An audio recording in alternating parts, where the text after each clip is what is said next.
নমস্কার সবাইকে। আমি এখন চলে এসেছি বদ্রীনাথ, আর এই হচ্ছে সেই বদ্রীনাথ। নিশ্চয়ই এই থাম্বনেল দেখে আপনারা বুঝতে পেরেছেন।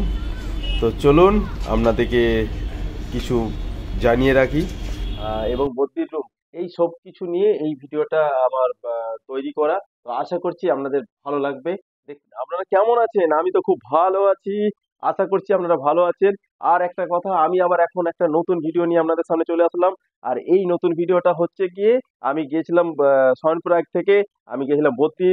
তো বদ্রীতে কত কিলোমিটার, কোথায় থাকলাম, কোন হোটেলে থাকলাম এবং তার সাথে কত টাকা খরচা পড়লো এখানে গিয়ে। আর তার সাথে আমি ওখানে এসছি হরিদ্বারে। হরিদ্বারে কত টাকা খরচা পড়লো, কিরকম হোটেল, A to Z আপনাদের সামনে তুলে ধরবো। তবে আশা করছি এই ভিডিওটা আপনাদের ভালো লাগবে। তবে একটা কথা, আমার এই ভিডিওগুলো দেখতে হলে আমার এই চ্যানেলটাকে অবশ্যই সাবস্ক্রাইব করতে হবে, কারণ না হলে ভিডিও আপনার কাছে খুব পৌঁছাবে না। তো এই জন্যই ভিডিওটা দেখার জন্য আমার চ্যানেলটাকে সাবস্ক্রাইব করুন, লাইক করবেন, শেয়ার করবেন। যদি কোনো ভুল হয়ে থাকে তাহলে অবশ্যই কমেন্ট বক্সে কমেন্ট করবেন, কারণ আমিও যেন জানতে পারি আপনাদের এই যে আমার কোনো কিছু ভুল হলে সেই জায়গায় আপনারা জানাচ্ছেন। তো খুবই ভালো লাগবে। আর আশা করছি এরকম ভিডিও আপনারা পেতে থাকবেন আর লাইক কমেন্ট করতে থাকবেন। তো চলুন, টাটা, সবাই ভালো থাকুন এবং A to Z কত টাকা খরচা পড়েছে সব কিছু আপনাদের সামনে তুলে ধরবো। তো সবাই ভালো থাকবেন, টাটা।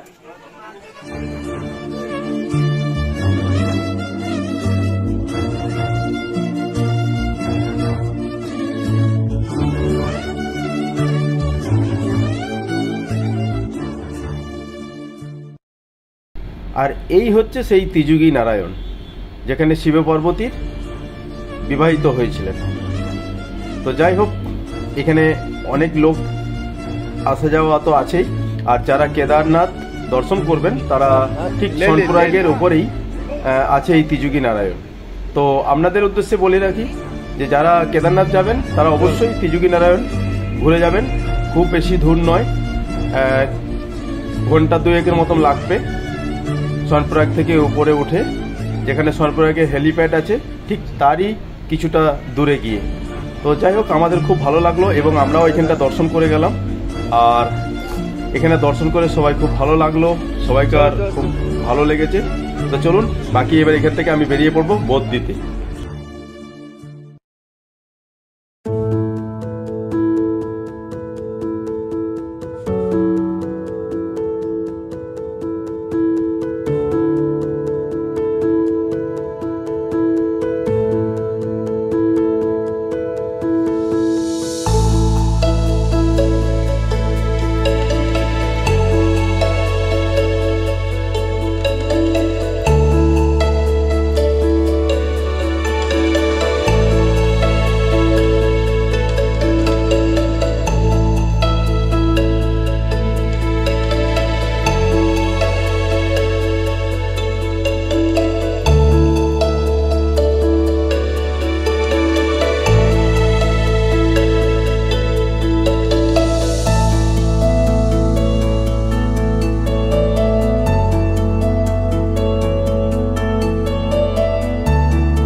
আর আমি এখন চলে এসেছি বদ্রীনাথে।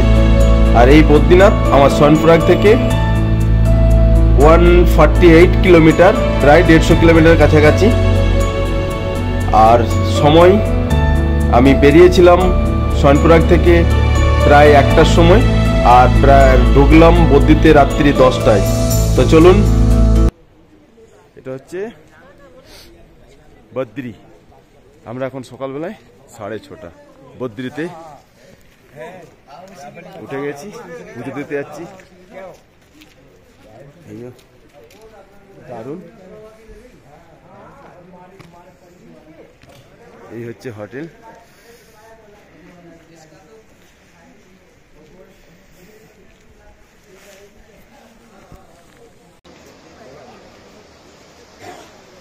এই হচ্ছে বদ্রীনাথ।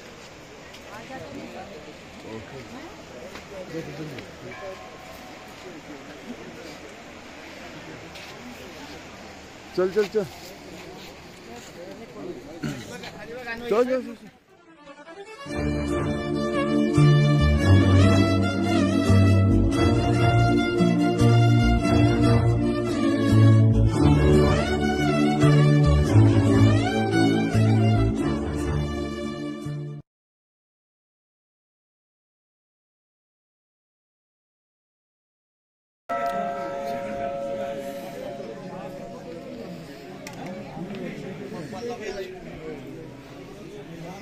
আরে সেখানে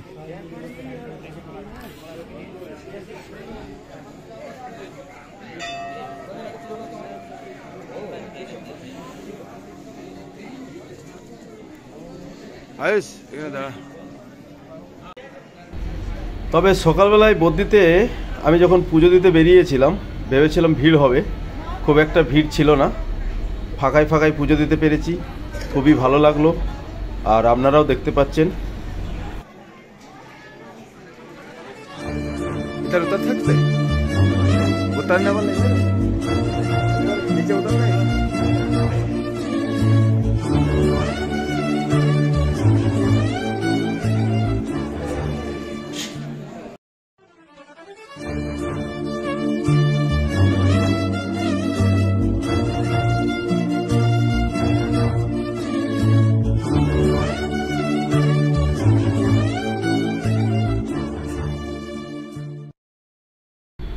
আর পুজো দেওয়ার পরে তারপর আমরা মন্দিরের চারিপাশটা একটু ঘুরে দেখে এলাম, খুবই ভালো লাগলো।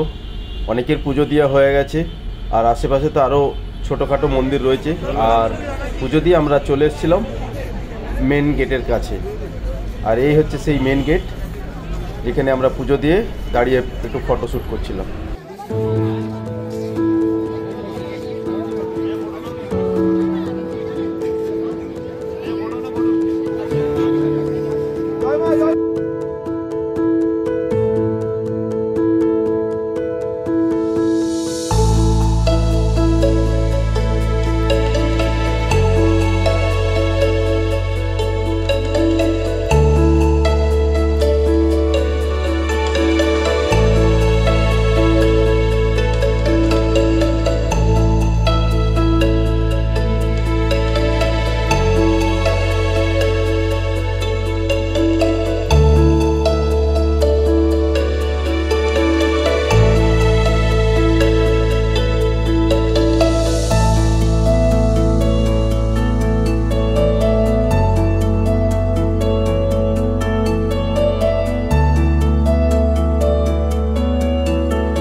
আর এই হচ্ছে এখানকার একটা ফেভারিট খাবার, যেটা হচ্ছে মালাই দিয়ে দুধ, গরম গরম সকালবেলায়।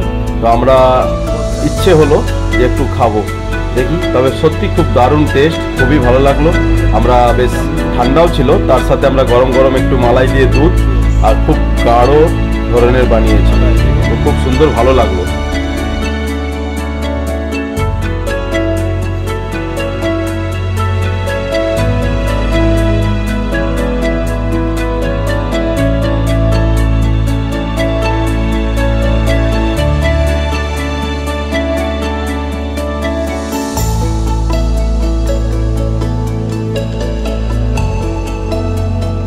এইবার পুজো দিয়ে আমাদের ফেরার পালা হোটেলের দিকে, কারণ গাড়িতে আমাদের লাগেজ প্যাকেজ করতে হবে, তারপর গাড়ি নিয়ে আবার বেরিয়ে পড়তে হবে আমাদের হরিদ্বারের উদ্দেশ্যে।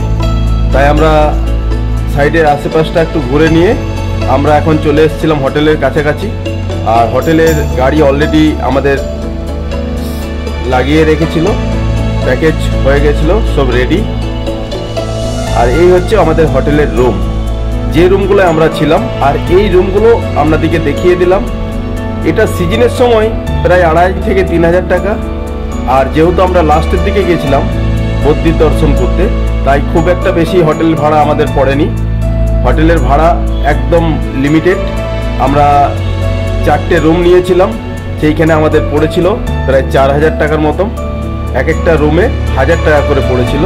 তাই আমাদের 4,000 টাকার মধ্যে ওয়ান নাইটের জন্য একদম খুব ভালো গিজার আর সব রকম ছিল, আর সব কিছু ছিল। তো এই হচ্ছে হোটেলের সামনের মানে এন্ট্রি গেট, এখানে বুঝতেই পাচ্ছেন। এবং এই হচ্ছে আমাদের সব আসছে, এবারে আমাদের বেরিয়ে যাওয়ার পালা।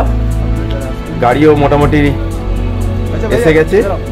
এই হচ্ছে আমাদের হোটেলের ম্যানেজার, যার সাথে আমাদের ইন্ট্রোডিউস করিয়ে দিচ্ছি, তো শুনতে থাকুন। मतलब आपका होटल आने के लिए क्या करना पड़ेगा, क्या नाम है होटल का? राजस्थान निकेतन। हाँ, और ये नंबर है मेरा, सामने काउंटर पे कांटेक्ट कर सकते हो। इसमें कांटेक्ट कर सकते हैं ना? हाँ जी। अच्छा, और मिनिमम रेट एकदम रेट तो अलग अलग रहता हाँ? है। मई जून का अलग रेट है हाँ। और आजकल का अलग है। अच्छा, मतलब मई में 2500 का है डबल बेड। अच्छा, और आजकल तो जो मिले। अच्छा, उसमें कोई बात नहीं, कोई बात नहीं। मतलब ऐसे चलता है ना, मतलब उठा नवा करता है होटल का जो भाड़ा है। और हर रूम में सब गीजर है, सब में गीजर है। सब में गीजर है, गर्म पानी का व्यवस्था है। और के महीने खुला रहता है इसमें? ये मई खुल जाएगा, नवंबर दिसंबर में बंद होता है। अच्छा नवंबर में। अच्छा अच्छा। आपका नाम? विनोद सिंह। विनोद सिंह, ठीक है, चलो टाटा। এবার আমাদের হোটেল ছেড়ে বেরিয়ে যাওয়ার পালা। আর এই আমাদের উদ্দেশ্য হলো, এইবার আমরা যে হোটেল থেকে বেরালাম প্রায় 10টা বেজে গেছিল। আর এইখান থেকে আমরা এবার যাব হরিদ্বারে। তারপর হরিদ্বারে পৌঁছাবো কখন সেই টাইমটা এখন এই মুহূর্তে বলতে পারবো না, কারণ রাস্তাতে জ্যাম থাকতে পারে বা কি অসুবিধা হতে পারে, তো সেই সময় টাইমটা আমি বলবো না। হরিদ্বারে পৌঁছে আপনাদের টাইম জানিয়ে দেবো যে কতক্ষণ লাগলো। তো নিশ্চয়ই এই ভিডিওটা আপনারা দেখতে থাকুন, ভালো লাগবে। আর এরকম নতুন নতুন ভিডিও আপনাদের সামনে আবার নিয়ে আসবো, নতুন কোনো জায়গা। তো চলুন, সবাই ভালো থাকুন, টাটা।